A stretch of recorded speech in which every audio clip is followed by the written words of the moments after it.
Hello everyone, welcome back to my YouTube channel. तो कैसे हैं आप सभी लोग, ज़रूर मुझे बताइए। ठीक है, हाँ जी।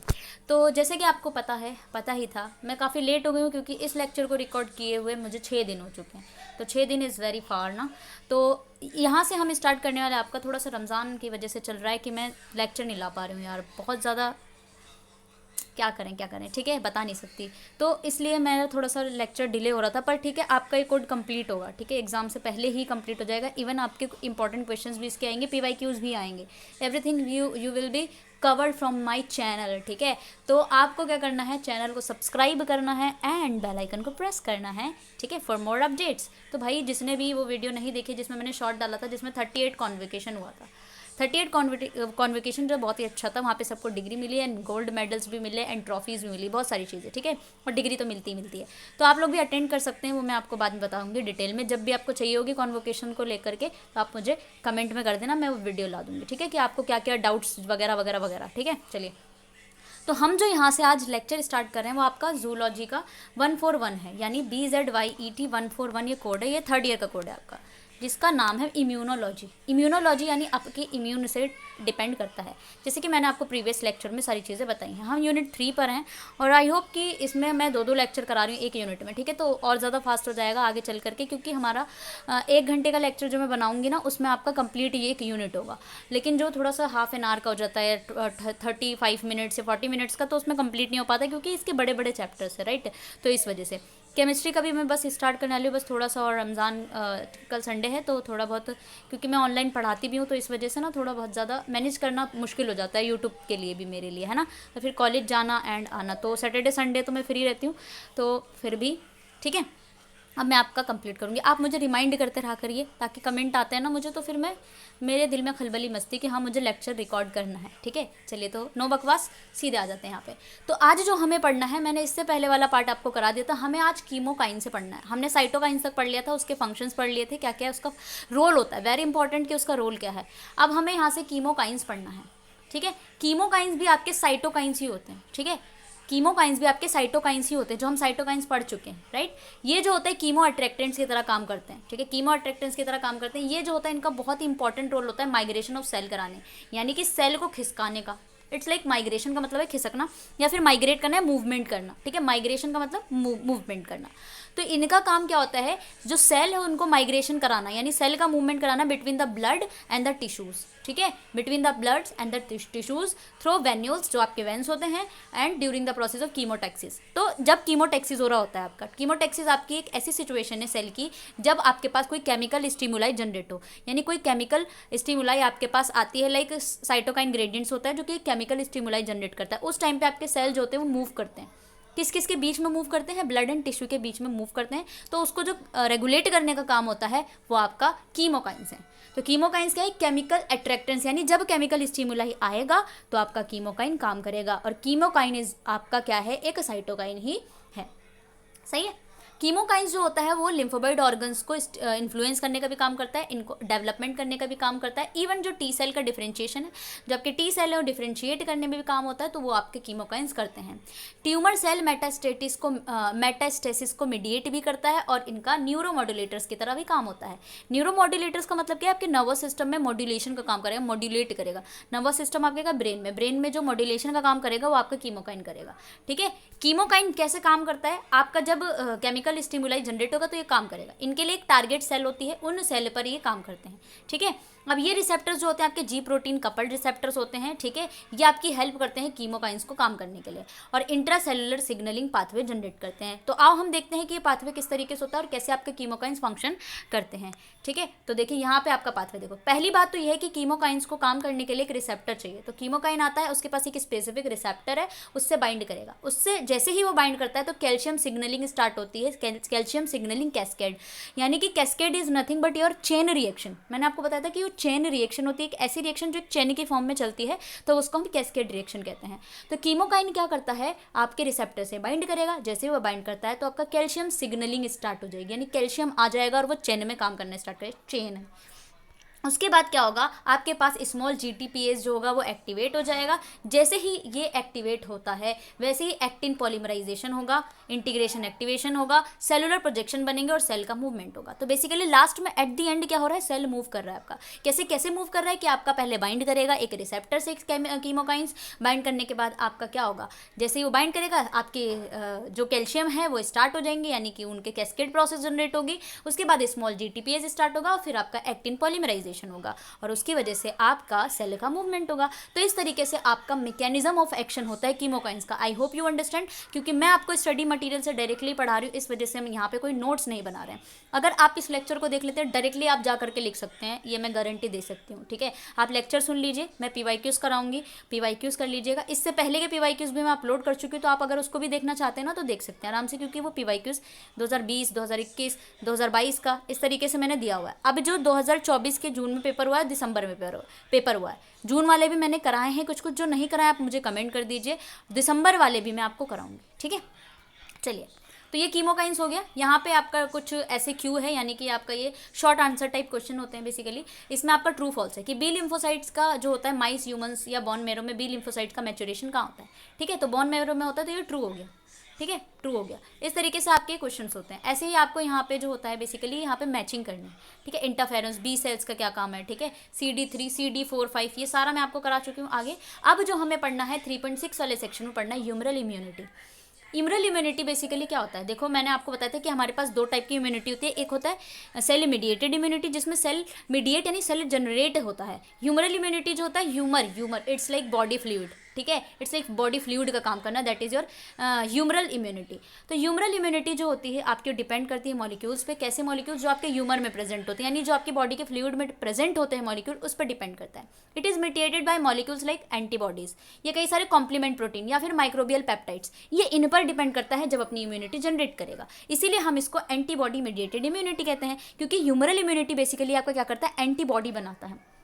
सही है, इसीलिए हम इसको क्या बोलते हैं, एंटीबॉडी मीडिएटेड इम्यूनिटी। राइट, सो ह्यूमरल इम्यूनिटी में क्या होता है, एंटीबॉडी का प्रोडक्शन होता है। और ये इवेंट्स आपके कैसे होते हैं, हेल्पर टी सेल के एक्टिवेशन से होता है, साइटोकाइंस का प्रोडक्शन भी होता है, और कई सारे इफेक्टर फंक्शंस भी होते हैं लाइक न्यूट्रलाइजेशन ऑफ पैथोजन, यानी और भी काम होते हैं आपके ह्यूमरल इम्यूनिटी की। वो क्या करते हैं, पैथोजन जो आता है या फिर टॉक्सिन आता है आपके बॉडी में, उसको न्यूट्रलाइज करने का काम यही करता है। क्लासिकल पाथवे और कॉम्प्लीमेंट एक्टिवेशन करने का काम भी ह्यूमरल इम्यूनिटी का है। जो हमने इससे पहले वाले लेक्चर में पढ़ा था, कॉम्प्लीमेंट एक्टिवेशन, क्लासिकल पाथवे दो हमने पढ़े थे, वो भी आपके इंपॉर्टेंट कौन काम करता है, mediated immunity. Antibody mediated immunity is your antibody को जनरेट करना, एंटीबॉडी की प्रोडक्शन करना। ऑप्सोनाइजेशन का काम करता है, फेगोसाइटोसिस का काम करता है। ऑप्सोनाइजेशन भी मैंने आपको बताया, फेगोसाइटोसिस का मतलब होता है कि निगल जाना, यानी ऐसे जो बेकार सेल्स होते हैं तो उसको हमारी बॉडी में जो प्रेजेंट होते हैं कुछ ऐसे एंटीजन प्रेजेंटिंग सेल्स, वो उन सेल्स को खा जाती हैं। और इवेंचुअल पैथोजन क्लियरिंग, अब पैथोजन जो बिल्कुल नहीं चाहिए हमको, उसको क्लियर करने का काम कौन कर रहा है, ह्यूमरल इम्यूनिटी। तो कहीं ना कहीं आपकी जो ह्यूमरल इम्यूनिटी वो बहुत ज़्यादा आपके लिए इम्यून रिस्पॉन्स प्रोवाइड करती है, आपको एज अ प्रोटेक्शन का काम कर रही है। इसीलिए हम इसको एंटीबॉडी मीडिएटेड इम्यूनिटी कहते हैं, क्योंकि ये एंटीबॉडी जनरेट करती है और हमारी बॉडी को अगर कोई भी पैथोजन हमारी बॉडी में एंटर कर रहा है तो उसके अगेंस्ट लड़ने का काम कौन कर रहा है, एंटीबॉडी। ठीक है, तो अभी हम उसको सबको एक साथ साथ पढ़ना है। अब हमारे पास आता है एंटीबॉडीज।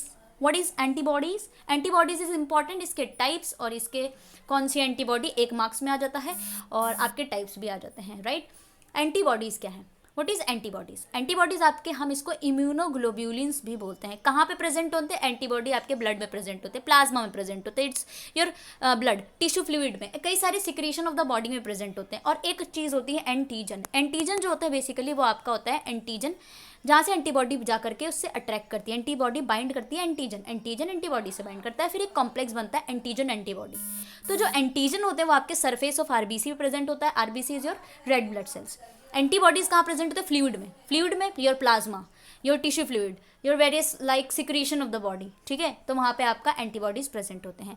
ये जो होते हैं बेसिकली ग्लोब्यूलर प्रोटीन्स होते हैं और ये आपके कहाँ से बनते हैं, प्रोड्यूस बाय प्लाज्मा सेल से। ठीक है, and they are form by activated B cells. किससे बन रहे हैं, एक्टिवेटेड बी सेल से बन रहे हैं। तो बेसिकली हम बात करें कि एंटीबॉडीज बनाने का काम किस सेल का, टी सेल का या बी सेल का, तो क्या होगा, answer for this question is B cell. तो बी सेल का काम है एंटीबॉडी को प्रोड्यूस करना। राइट, 5 डिफरेंट क्लासेस आपकी एंटीबॉडी की, जिसमें आपका आ जाता है गेम डी। ठीक है, GAME गेम डी। ठीक है, IgG, okay, IgA, IgM, IgE, IgD। आप इस ट्रिक से याद कर सकते हैं, आपके पास 5 है, ठीक है, 5 5 5। इनके बारे में आप यूनिट 7 में पढ़ेंगे बहुत अच्छे से, फिर भी हम यहाँ पे पढ़ लेते हैं क्योंकि आपके यूनिट्स होते हैं लिंक करते रहते हैं, ठीक है। तो यहाँ पे सारे हैं IgG, IgM, IgA, IgE and IgD। Antibodies जो होते हैं वो used by adaptive immune system, use करता है आपका एक एडेप्टिव इम्यून सिस्टम होता है, ठीक है, एक इनेट एक adaptive. Adaptive is also known as acquired immunity, ठीक है। ये क्या काम करते हैं, कई सारे पैथोजन होते हैं उसको न्यूट्रलाइज करने का काम होता है। पैथोजन कौन कौन से हो सकते हैं, वायरसेस, ये बैक्टीरिया, बैक्टीरिया कहीं भी मिल सकता है आपको, है ना। एंटीबॉडी जो होता है बाइंड करता है स्पेसिफिक टारगेट से, और फिर एग्लूटिनेशन का काम करता है, प्रेसिपिटेशन रिएक्शन करते हैं, सारी चीज़ पढ़ेंगे हम। एग्लूटिनेशन क्या होता है, प्रेसिपिटेशन क्या होता है, जिसमें इम्यून कॉम्प्लेक्स बनते हैं और फिर ये हमारी बॉडी में क्लियर करने का काम करते हैं। एंटीबॉडी जो होता है फैगोसाइटोसिस भी करा रहा होता है, मैक्रोफेज हो गए, कॉम्प्लीमेंट सिस्टम को एक्टिवेट करने का काम भी आपका एंटीबॉडी करता है। तो एंटीबॉडी को जो आप ये सारे टाइप्स जो पढ़ेंगे ना वो आप यूनिट 7 में पढ़ेंगे। इसका एक डायग्राम भी होता है, कि स्ट्रक्चर भी होता है, ठीक है, ऐसे इस टाइप का वाइज शेप का स्ट्रक्चर होता है जो बहुत इंपॉर्टेंट होता है, आपके असाइनमेंट्स में भी होगा अगर आप असाइनमेंट बना रहे हैं तो, और आप जब प्रैक्टिकल के लिए जाएंगे, ठीक है, पढ़ने के लिए, तो वहाँ पे भी होगा, और यहाँ तो है ही, ठीक है। चलिए अब हम इसके स्टेप्स पढ़ेंगे। ह्यूमरल इम्यूनिटी के स्टेप्स क्या हैं, various steps humoral immunity are discuss below, ठीक है। चलो सबसे पहले ह्यूमरल इम्यूनिटी का काम क्या है, प्रोडक्शन ऑफ बी सेल्स। हमको पता है कि ह्यूमरल इम्यूनिटी एंटीबॉडी बना रहा है, वो एंटीबॉडी कहाँ से आ रही है, बी सेल से आ रही है। तो बी सेल भी तो हमारी ह्यूमरल इम्यूनिटी बना रहा है ना। तो सबसे पहला काम जो है, इसका सबसे पहला स्टेप है वो क्या है जी, वो है आपका प्रोडक्शन ऑफ बी सेल्स। तो प्रोडक्शन ऑफ बी सेल्स जो होता है वो बेसिकली, अगर मैंने आपको बी एंड टी सेल्स बताया था, तो मैंने आपको बताया था कि बी सेल्स जो होते हैं कहाँ पे मैच्योर होते हैं, इन बोन मैरो, ठीक है, कहाँ पे होता है, बोन मैरो। और मैंने टी सेल भी बताया था कहाँ पे होते हैं, थाइमस में। तो बोन मैरो आपके प्रोडक्शन जो होता है बी सेल्स का कहाँ होता है, बोन मैरो में। इनके पास बी सेल्स रिसेप्टर्स होते हैं, सरफेस पे प्रेजेंट होते हैं, पर्टिकुलर एंटीजन से स्पेसिफिक होते हैं। ये मैच्योर बी सेल्स जो होते हैं अब पैथोजन को जाके एनकाउंटर करता है लिम्फोबाइड ऑर्गन्स में, और फिर ये माइग्रेट कर जाता है, ठीक है। तो इस तरीके से बी सेल्स बनते हैं। दूसरा काम क्या है, दूसरा स्टेप है एक्टिवेशन ऑफ बी सेल। अब बी सेल को एक्टिवेट करो। जो मैच्योर बी सेल है वो एंटीजन को एनकाउंटर करेगा लिम्फोबाइड ऑर्गन में। यह एंटीजन जो होगा BCR, जो आपका बी सेल रिसेप्टर है, उससे क्या करेगा, बाइंड करेगा, फिर एंडोसाइटोसिस करेगा, यानी अंदर की तरफ सेल को खींचेगा। ये एंटीजन फ्रेगमेंट जो होते हैं वो कहाँ पे प्रेजेंट होते हैं, आपके MSC2 मॉलिक्यूल पे। MSC1 MSC2 मैं आपको बता चुकी हूँ, सही है। तो जिसने भाई प्रीवियस लेक्चर नहीं देखा तो देख के आओ, है सही है। तीसरा काम क्या है, प्रोलिफरेशन ऑफ बी सेल। अब बी सेल को तोड़ेंगे, आ जाओ। The helper T cell get activated on binding to B cells. अब टी हेल्पर सेल आए, एक्टिवेट हो गए, बी सेल से बाइंड कर गए। एक्टिवेशन जो होगा टी सेल्स का, अब कई सारे साइटोकाइंस रिलीज होंगे। आपको पता है कि टी सेल के एक्टिवेशन से आपके साइटोकाइंस रिलीज होते हैं, और ये फर्दर क्या करेगा, बी सेल को एक्टिवेट करेगा, फिर प्रोलिफरेट करेगा रैपिडली। यस, रैपिडली अब प्रोलिफरेशन करेगा, यानी आपके बी सेल्स होंगे टूटेंगे। सून क्लोन ऑफ बी सेल बनेंगे, यही बी सेल्स जो होंगे मेमोरी सेल्स बनाएंगे, प्लाज्मा सेल्स बनाएंगे। मैं आपको कई सारे जो हमने कॉम्प्लीमेंट सिस्टम किया था उसमें मैंने आपको बताया था कि बी सेल जब प्रोलिफरेट करता है, बी सेल जब टूटता है, तो आपके प्लाज्मा सेल्स और मेमोरी सेल्स बनते हैं। प्लाज्मा सेल्स जो होते हैं कई सारे अमाउंट ऑफ एंटीबॉडी को रिलीज करेगा। मेमोरी सेल्स जो होगा वो रेस्टिंग स्टेट होता है, जहाँ पे वो मेमोरी जनरेट कर लेगा कि कौन सा पैथोजन आया था, अब क्या वही दूसरा पैथोजन है, तो मेमोरी जनरेट करने का काम ये करेगा। तो इस तरीके से आपका फंक्शन होता है। नेक्स्ट है फोर्थ, एंटीजन एंटीबॉडी रिएक्शन। ये रिएक्शन इंपॉर्टेंट है। एंटीजन एंटीबॉडी रिएक्शन जो होती है बेसिकली ये इम्यून कॉम्प्लेक्स को जनरेट करता है, ठीक है, और फिर ये हमारी बॉडी से क्लियर हो जाता है। Okay, now that is antigen antibody reaction. Okay, ये ह्यूमरल रिस्पॉन्स है जो हमने अभी पढ़ा ना, वही है सारा ये। आप अगर मैं इस ब्लॉक को देखूं, मैक्रोफेज जो होगा पैथोजन को इंगल्फ कर लेगा, एंटीजन पेप्टाइड्स MSC2 मॉलिक्यूल पाएंगे, टी हेल्पर सेल आएगा, फिर इंटरेक्शन करेगा, फिर टी हेल्पर सेल जैसे ही इंटरेक्ट करेगा बी सेल एक्टिवेट हो जाएगा, फिर बी सेल अपनी क्लोन बना लेगा, फिर प्लाज्मा सेल्स बन जाएंगी, वहाँ से एंटीबॉडी निकलेगा, और मेमोरी सेल जो होगा वो दूसरे फेज में चला जाएगा, एक्टिवेट हो जाएगा, ठीक है। जो मैंने अभी आपको बताया ह्यूमरल रिस्पॉन्स है। अब हमें पढ़ना है cell mediated immune response. The cell mediated immune response जो होता है एक मेथड है body to fight against the pathogen like bacteria and viruses, that is your cell mediated response. ये हमने बाकी के 2 चैप्टर में भी पढ़ा है, तो भाई ये बार बार रिपीट हो रहा है। ये रिस्पॉन्सिबल होता है killing of cancerous cell, graft rejection response के लिए इंपॉर्टेंट होता है। तो भाई अगर आप फंक्शन लिख रहे हो तो आप क्या लिख सकते हो, first function killing for the cancerous cell and graft rejection processes. Foreign antigen आपकी बॉडी में अगर रिकॉग्नाइज कर रहा है, मैक्रोफेज से आ रहा है, ठीक है, foreign antigen recognise by macrophage. अगर कोई फॉरेन एंटीजन आपकी बॉडी में आया, उसको मैक्रोफेज ने देख लिया या डेंड्राइटिक सेल ने देख लिया, ये कहाँ से आ रहा है, आपके इनेट इम्यून सिस्टम से। ये क्या करेंगे, लाइक पैथोजन को इंटरनलाइज करेंगे, देखेंगे उसको और फिर उसको डिग्रेड कर देंगे, ठीक है, डिग्रेड करेंगे और फिर ये बाइंड करता है एंटीजन पेप्टाइड्स वगैरह कहाँ से बाइंड करते हैं, MSC क्लास 2 मॉलिक्यूल से, और फिर ये कॉम्प्लेक्स बना लेते हैं। यही कॉम्प्लेक्स जो होते हैं वो एडेप्टिव इम्यून सिस्टम को आगे जाके जनरेट कर देते हैं। तो पहले इन्नेट इम्यून सिस्टम आई, वहाँ से आपका MSC कॉम्प्लेक्सेज आएंगे, वो क्या करेगा, पहले जनरेट होगा, उसके बाद आपका एडेप्टिव इम्यून सिस्टम काम करेगा।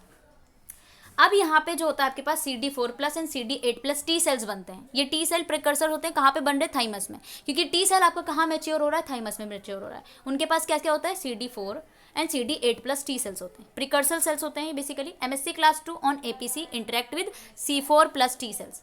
अब हमें पता है कि जो आपका MHC क्लास 2 वाला कॉम्प्लेक्स है वो CD4T+ से इंटरेक्ट करता है, CD8 वाला जो होता है वो एंटीजन क्लास 1 वाले कॉम्प्लेक्स से इंटरेक्ट करता है, फिर ये बेसिकली आपके इन्फेक्टेड कैंसर सेल से बाइंड करता है। CD8 वाला जो होता है साइटोटॉक्सिक टी लिम्फोसाइट से ट्रांसफॉर्म हो जाता है और ये रिस्पॉन्सिबल होता है इन्फेक्टेड कैंसरस सेल को डिग्रेड करने में। अब CD4 का ये मैं बार बार बता चुकी हूँ क्योंकि ये बहुत बार आ चुका है ना। अब जो CD4 वाला है ये इंटरेक्ट करेगा MSC2 एंटीजन कॉम्प्लेक्स से, जो आपके कहाँ पे प्रेजेंट होते हैं, APCS, that is your antigen presenting sales. इसको हम नेव सेल्स भी कहते हैं। ये नेव सेल्स जो होता है एक्टिवेट करता है और फिर मेमोरी टी सेल्स और अदर टी सेल्स वेरिएंट्स बना लेता है, ठीक है, ये सारे बना लेता है CD4 वाला बाइंड करके। इंटरफेरेंस जो वेरिएंट्स होते हैं वो टी हेल्पर वाले कई सारे वेरिएंट्स हैं। देखो यहाँ पे क्या होता है, इंटरफेरेंस प्रोड्यूस होते हैं टाइप 1 हेल्पर टी सेल से। ये पैथोजन को डाइजेस्ट करते हैं और ये स्टिमुलेट करते हैं CTL and B cell lymphocyte. CTL is your cytotoxic T lymphocyte, ठीक है। B सेल एक्टिविटी इंटरल्यूकिन्स भी करता है, B सेल को एक्टिवेट करेगा, type 2 and helper T cells को जनरेट करेगा। तो इस तरीके से कई सारे वेरियस चीज़ें हैं। अब जो आपका यहाँ पे मैं बताऊँ सेल मीडिएटेड रिस्पॉन्स किस तरीके से जनरेट, टी सेल मीडिएटेड जो होता है यहाँ पे इवेंचुअली साइटोटॉक्सिक टी सेल्स को लाता है। अब हमें पता है कि टी सेल जब मीडिएटेड होगा, जब वो रिस्पॉन्स जनरेट करेगा आपका साइटोटॉक्सिक टी सेल आएगा। सेल मीडिएटेड इम्यूनिटी में आपके पास एक तो होते हैं नेचुरल किलर सेल्स जो कि सिक्रेशन करते हैं किसका, साइटोटॉक्सिक मॉलिक्यूल एंड मैक्रोफेजेस का। दूसरा होता है साइटोकाइन सिक्रेशन, ये एडेप्टिव इम्यूनिटी इन्नेट इम्यूनिटी को आगे जनरेट करता है। ये सारी चीज़ें आप ह्यूमरल इम्यूनिटी में पहले पढ़ चुके हैं, 2 टाइप की इम्यूनिटी आपको दे रखी है। यहाँ पे हम इसको देखेंगे, इनके बीच में डिफरेंस वेरी इंपॉर्टेंट। आपका डायरेक्ट क्वेश्चन बनता है कि difference between humoral and cell mediated immunity. तो यहाँ पे इस टेबल के थ्रू आप पढ़ सकते हैं, ठीक है। सबसे पहले मैं देखूँ ह्यूमरल इम्यूनिटी क्या है, increase is mediated by antibody. अब ह्यूमरल इम्यूनिटी क्या है, जो हमारी मीडिएटेड होगी एंटीबॉडी से। सेल मीडिएटेड क्या होते हैं, या मीडिएटेड बाय सेल। यहाँ पे टी सेल्स जो होते हैं सिर्फ और सिर्फ टी सेल्स होते हैं, और सेल मीडिएटेड में CD4 CD8 सारी चीज़ होते हैं, यानी इसके प्रिकर्सर भी आते हैं। ये B सेल टी सेल और मैक्रोफेज से मीडिएट होता है, ये helper T cell cytotoxic NK cell macrophages सबसे होता है। अब ये वाला जो होता है इसमें B सेल रिसेप्टर, इसमें T सेल रिसेप्टर्स होते हैं। यहाँ पे कई सारे होमोग्राफ रिजेक्शन भी आते हैं, ग्राफ वर्सेस होस्ट डिसीज, यहाँ पे ग्राफ रिजेक्शन हो जाता है। यहाँ पे इम्यून सर्वेलेंस का कोई रिस्पॉन्स नहीं, और यहाँ पे कई सारे डिफेंस मैकेनिज्म होता है लाइक अगेंस्ट कैंसर सेल, ठीक है, इम्यून सेल्स। ये सारी चीज़ें आपके इस टेबल के थ्रू आपको डिफरेंशिएशन पता चल जाएगी। इसके थ्रू आप डायरेक्ट क्वेश्चन लिख सकते हैं भाई, पूरे नंबर पा सकते हैं, ठीक है। आ जाओ, अब हमारे पास है primary and secondary immune response.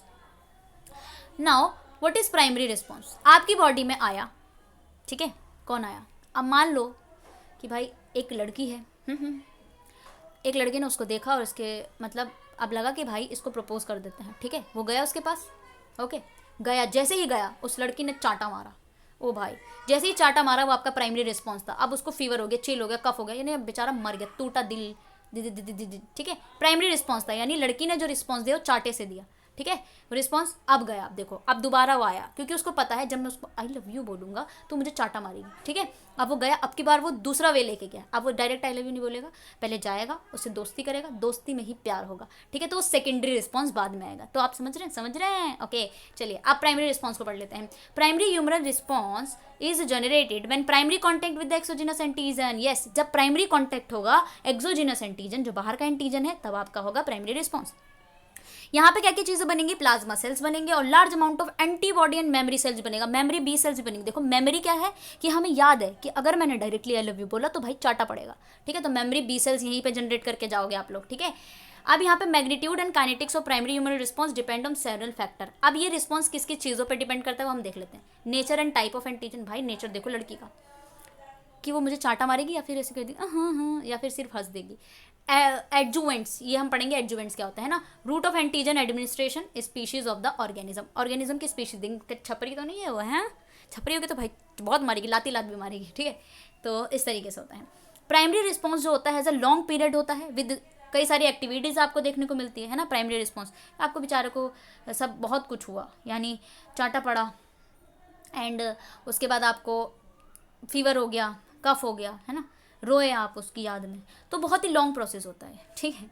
चलिए, clonal selection of B cells basically होता क्या क्या है, बी सेल्स का क्लोनल सिलेक्शन होता है, क्लोनल एक्सपेंशन होता है, डिफरेंशिएशन होता है प्लाज्मा सेल्स, मेमोरी सेल्स में, और यहाँ पे एक्सपोनेंशियल इंक्रीज होता है, सीरम एंटीबॉडी लेवल भी बढ़ जाता है लॉग फेज के बाद, और यहाँ पे प्लेट जो होता है आफ्टर सम टाइम के बाद एंटीबॉडी जो होती है डिक्लाइन हो जाती है। तो ये सारी चीज़ें होती हैं।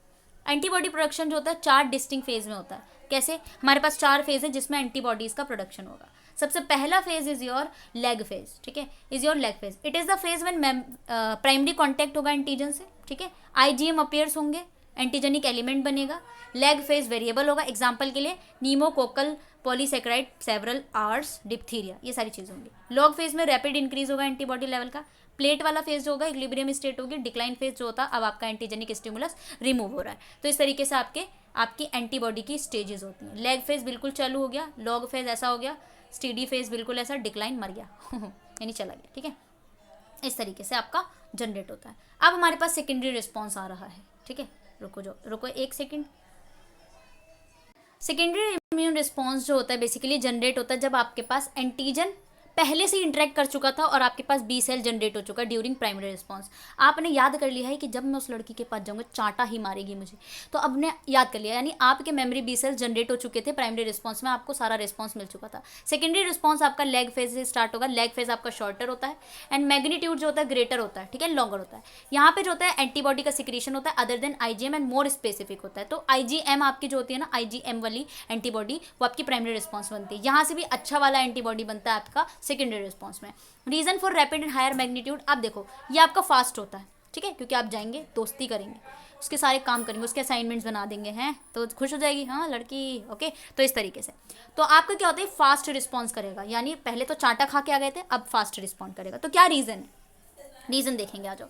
The population of naive B cell is much lower than more antigen specific memory B cells. तो बी सेल्स का पॉपुलेशन जो होता है वो कम होता है, मेमोरी बी सेल्स जनरेट हो जाएगी, यानी याददाश्त उसकी आपके लिए बहुत अच्छी। मैंने पहले इसको चांटा मारा था यार, तो ये गलत किया था मैंने, ठीक है। मेमोरी बी सेल जो होता है रेडिली एक्टिवेट हो जाएगी नेव बी सेल से। अब प्रोडक्शन जो होगा higher affinity and different antibody का आईजीएम, वो किस तरीके से होगा, एफिनिटी मैच्योरेशन होगा, क्लास स्विचिंग होगी, it is your another function, ठीक है।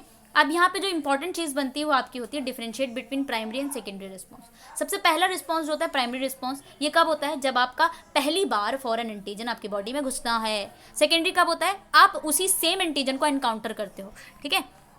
और क्या क्या चीज़ें, आपके प्राइमरी में क्या होता है, लॉन्गर लेग फेज होता है and last from few days and few week का रहता है, यानी आपको जो कफ फ्यू डेज एंड कुछ दिनों के लिए क्या होगा, आप बीमार हो जाएंगे। लेग फेज बहुत शॉर्ट होता है इसका। वीकर रिस्पॉन्स होता है क्योंकि चाटा खा के आ चुके हो।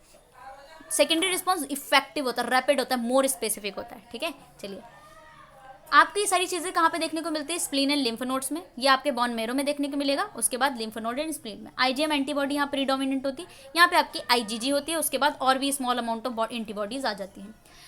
रिस्पॉन्स अगर by naive B cell naive T cells होता है, यहाँ पे memory B and T cells होता है। रैपिड डिक्लाइन हो जाता है एंटीबॉडी का लेवल एंड अनडिटेक्टेबल हो जाता है क्योंकि आप चाटा खा के आ गए हो।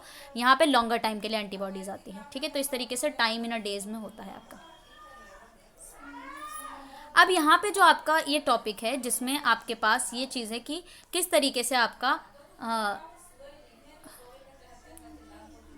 कौन सी चीज़ है, इम्यून सिस्टम, एक एडेप्टिव और इनेट इम्यूनिटी किस तरीके से काम करते हो। वही इनेट इम्यूनिटी पहले फॉरेन पार्टिकल को लाएगी, पहले वो अपना काम करेगी, जब वो काम नहीं कर पाती है क्योंकि बाय बर्थ इम्यूनिटी प्रेजेंट है तो आपके एडेप्टिव इम्यूनिटी के पास चला जाता है, उसके बाद आपकी सारी चीज़ें वर्क करती हैं। यहाँ पे आप इसका नेचुरल किलर सेल देखेंगे, bridge between innate and adaptive immune system के बीच में नेचुरल किलर सेल होता है, जो बेसिकली क्या काम करता है, ये आपके जो भी फॉरेन पार्टिकल है, ठीक है, उसको किल करने का काम करता है, इसीलिए इसका नाम नेचुरल किलर सेल है। Function border between innate and adaptive immune system, blur due to specified biological role होता है आपका एनके सेल्स का। इम्यून सिस्टम जो होते हैं आपके वो डिवाइड होते हैं इनेट इम्यूनिटी, एडेप्टिव इम्यूनिटी। ये आपको पता है कि जो इनेट इम्यूनिटी होती है माइलिन लिम्फोइड सेल्स में होती है, इनके पास limited number of germ line receptors होते हैं जो कि रैपिड यानी इफेक्टर फंक्शन करते हैं। एडेप्टिव इम्यूनिटी के पास बी एंड टी सेल्स होते हैं, इन वैरायटी ऑफ रिसेप्टर्स प्रेजेंट होते हैं ना। एंड उसके बाद ये इनके पास नेव बी एन टी सेल्स भी होते हैं, ये भी अदर फंक्शन करते हैं, डिवीजन मैचुरेशन का काम करते हैं। एनके सेल्स जो होते हैं आपके वाइट ब्लड सेल्स का पॉपुलेशन होता है, इसको हमने और भी क्लासीफाई किया है। ये कहाँ से आए हैं? आपके लिम्फोइड प्रोजेनाइटर सेल से आए हैं। इनके पास कई सारे लिम्फोइड मार्कर्स होते हैं, ठीक है, ये एक्सप्रेस करते हैं इसको, ठीक है, लिम्फोइड मार्कर्स होते हैं। नेक्स्ट, अब आपके जो एनके सेल्स हैं वो ओरिजिनेट कहाँ से होते हैं? लिम्फोइड प्रोजेनाइटल सेल से। इवन ये जो होते हैं इनके पास लिम्फोइड मार्कर्स होते हैं, मॉर्फोलॉजिकल सिमिलरिटी भी देखने को मिलता है। ये एंटीजन स्पेसिफिक रिसेप्टर्स नहीं होते सरफेस पर, बेसिकली ये ट्यूमर सेल्स वगैरह को इन्फेक्ट करने का काम करते हैं। अब इसका मैं पहले भी आपको पढ़ा चुकी हूँ, तो आप वहाँ से भी पढ़ सकते हैं, not much important for now. We have to acquired immunity. Acquired immunity भी दो टाइप की होती है, यहाँ पे हमें पढ़ना है, एक नेचुरली एक्वायर्ड इम्यूनिटी, एक artificial acquired immunity. Naturally active कैसे होगा? ये required when the antigen enter the body, naturally आ गया और होस्ट जो होता है उसको नेचुरली उससे लड़ रहा है। ये जो होती है आर्टिफिशियल वाली, वो या तो पैथोजन आपकी बॉडी में आ चुका है उसको हम किल करेंगे और फिर वैक्सीनेशन से उसको किल कर देंगे, ठीक है। पैसिव क्या होता है? इसके अंदर भी एक्टिव एंड पैसिव है। अब पैसिव नेचुरल वाले में क्या होता है? एंटीबॉडी आप मदर से फीटस में पास हुई है, प्लाज्मा से एंटीबॉडी चली गई, ब्रेस्ट मिल्क से चली गई। जो आपकी एक्वायर्ड, जो आर्टिफिशियल वाली, वो भी पैसिव होती है, वो आपकी एंटीबॉडी आप इंडिविजुअल को देते हैं, एनिमल या पर्सन को। नेचुरली एक्वायर्ड इम्यूनिटी, अब इसमें भी आपके एक एक्टिव होता है और एक पैसिव होता है। नेचुरली एक्वायर्ड इम्यूनिटी ऐसी होती है जो आपको नेचुरली आपकी बॉडी जो होती है अगेंस्ट द पैथोजन लड़ रही है, इसमें एक्टिव होता है। देखो, जब पैथोजन एंटर करेगा तो इनेट इम्यून सिस्टम जनरेट होगा और ये एडेप्टिव इम्यून सिस्टम को क्या करेगा? मैसेज पास करेगा। B and T cell activate हो जाएंगी और दोनों में इंटरेक्शन होगा, साइटोकाइंस, कीमोकाइन, सारे मॉलिक्यूल्स आपके निकलेंगे। और उसके बाद बी एंड टी सेल्स भी आएंगे, ठीक है, वो फॉर्म होंगे, इम्यूनोलॉजिकल मेमोरी जनरेट होगी, एंटीजन वगैरह सारी बॉडी आएगी, सारे स्पेसिफिक रिसेप्टर आएंगे और इसको सेकेंडरी रिस्पॉन्स जनरेट कर देंगे और फिर वैक्सीनेशन आप दोगे। ऐसे ही इसका एक और पास है पैसिव इम्यूनिटी। जब न्यू बॉर्न होते हैं, पर्टिकुलरली इन्फेक्शंस वगैरह उनको आते हैं, ठीक है, मदर जो होता है पैसिव प्रोटेक्शन प्रोवाइड करती है अपनी बेबी को, ठीक है। तो इनके अंदर एक जो आपकी एंटीबॉडी प्रेजेंट होती है आपके मैटरनल ब्लड में, वो आईजीजी होती है, प्लेसेंटा को क्रॉस कर सकती है वही इम्यूनिटी। आईजीजी वाली जो होती है इम्यूनोग्लोबुलिन और एंटीबॉडी, यही आपके जो होता है वो प्लेसेंटा को क्रॉस कर सकती है, तो नेचुरली आपके बॉडी को दी जाती है, ठीक है, मदर आपकी बॉडी को देती है और इसको हम बोलते हैं नेचुरली एक्वायर्ड इम्यूनिटी, वो भी पैसिव वाली, ठीक है। ब्रेस्ट मिल्क में भी कई सारे लार्ज अमाउंट ऑफ एंटीबॉडीज होते हैं, मेनली आईजीजी होता है जो न्यूबॉर्न को क्या करता है? प्रोटेक्शन का काम करता है, ठीक है। ऐसे ही आर्टिफिशियल एक्वायर्ड इम्यूनिटी भी दो टाइप की होती है, एक एक्टिव एंड पैसिव। आप देखो, एक्टिव में क्या होता है? एक्वायर्ड की जाती है वैक्सीनेशन के थ्रू, आपको वैक्सीन दिया जाएगा, ठीक है, जिसमें कई सारे प्राइमरी रिस्पॉन्स होंगे विदाउट प्रोड्यूसिंग एनी साइन और सिम्टम्स, आपको पहले कोई साइन सिम्टम्स नहीं देखने जाएगा। वैक्सीन नाम दिया गया था, स्मॉल पॉक्स पे लुइस पास्टर ने वर्क किया था सबसे पहले। वैक्सीनेशन प्रोसेस जो होता है इम्यूनाइजेशन प्रोवाइड करता है आपको, ठीक है, आप लड़ने के लिए, ठीक है। डिफरेंट टाइप ऑफ वैक्सीन है और उसके एग्जाम्पल हैं। अब यहाँ पे हम लास्ट टॉपिक पढ़ रहे हैं, वैक्सीन। इनएक्टिवेटेड वैक्सीन जो होती है जिसमें पोटेंशियली पैथोजेनिक माइक्रो ऑर्गेनिज्म जो होता है लॉन्गर के लिए इन्फेक्शन नहीं देगा आपको, ठीक है, लाइक कोलेरा, फ्लू या प्लेग, इन सब चीज़ों में। दूसरा होता है एटीनुएटेड, ये जो होता है पैथोजेनिक होते हैं, मम्स, रुबेला, इस सब में इन्फेक्शन भी करते हैं। टॉक्सोइक, ये आपके जो होते हैं पैथोजेनिक टॉक्सिन लाते हैं, ठीक है। टिटेनस, सब यूनिट रिकॉम्बिनेंट वैक्सीन, ये जो होता है इम्यूनाइजेशन स्मॉल पैथोजेनिक फ्रेगमेंट्स होते हैं, हेपेटाइटिस बी वायरस, सारे वैक्सीन होते हैं। इसमें पैसिव भी होता है आपका। पैसिव वाला जो आपका होता है ये भी इम्यूनाइजेशन प्रोसेस है, इसमें भी आपका क्या होता है? इनसफिशिएंट बॉडी में क्या होता है आपके बहुत सारे टॉक्सिक सब्सटेंस फैल जाते हैं, तो उसको हटाने के लिए हम इम्यूनाइजेशन करते हैं। ये जो होता है कई सारे टाइप ऑफ एक्यूट इन्फेक्शन होता है ना, पॉइजनिंग हो जाती है ट्रीटमेंट, उनके लिए आप इम्यूनाइजेशन करते हो। तो वैक्सीनेशन इम्यूनाइजेशन आर सेम चीज़ है, ठीक है।